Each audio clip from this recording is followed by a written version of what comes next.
Every year, the Bureau of Land Management, an agency within the U.S. Department of the Interior, rounds up thousands of wild horses and burros from our public lands in the West.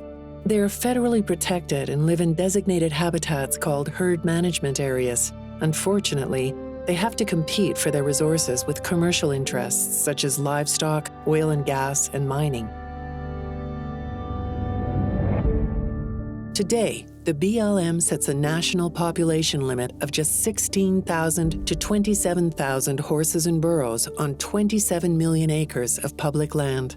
But in 2013, the National Academy of Sciences completed an 18-month review of the BLM's program and could not identify a scientific rationale behind the BLM's arbitrary population limits.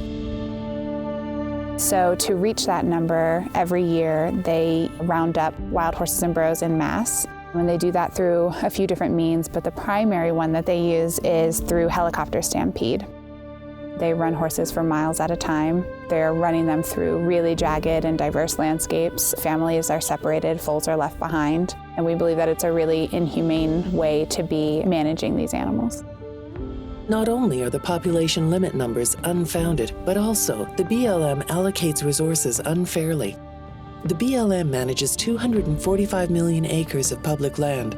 Livestock are allowed to graze on 155 million of those acres, but only share 17% of that with wild horses. And to make matters worse, the BLM gives 80% of the forage to livestock, and wild horses are left with the scraps. The roundups are inhumane, and they're also creating a larger problem. The National Academy of Sciences actually found that the BLM's roundups and removals are causing the wild horses left on the range to breed at higher than normal rates. In other words, the BLM is creating the very problem that it's complaining about. The mismanagement doesn't stop there. The wild horses and burros who survive roundups and can't be adopted or auctioned off are sentenced to a lifetime of being warehoused in government holding facilities, or worse, end up in the slaughter pipeline. Their spirit is broken in holding. There's no way around that. You can't deny it. You can't, yeah, they're still horses and yeah, they're still going to survive, but now they're in holding. You've taken away their freedom. Even if we were to adopt 30,000 horses tomorrow, that just opens up 30,000 more spots for horses to come off the range and go, you know what I mean? So this vicious cycle of the way things are being managed has got to change. So there are currently a few alternative methods that the BLM could be using. They could be implementing humane and safe fertility control that can be administered through remote darting on the range, and that keeps family bands wild and free and together. I definitely believe PZP is by far the best thing that we have available right now to help control these herds in the wild. Helicopter gathers are certainly hard on horses, and that certainly affects their wild behavior. I do not want to see horses rounded up, but I get why it happens.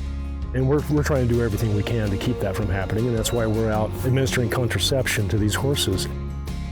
We want to see this herd continuing to thrive and living how nature made them.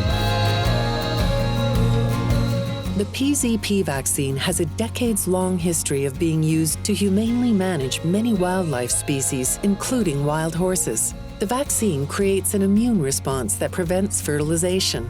It does not affect hormone production, and that's why the impact on natural behavior is very minimal, especially when compared to the alternatives, like surgical sterilization. Wild horse and burro management needs to be responsive to the public. After all, these are our public lands, and Americans strongly support protecting wild horses and burros on them. Wild horses symbolize the things that make our country great: survival, freedom, and the untamed spirit of the American West. I hope we can protect them for years to come. The land they live on, the way they live, their lives, I hope that we can make a difference in making sure that their lives matter.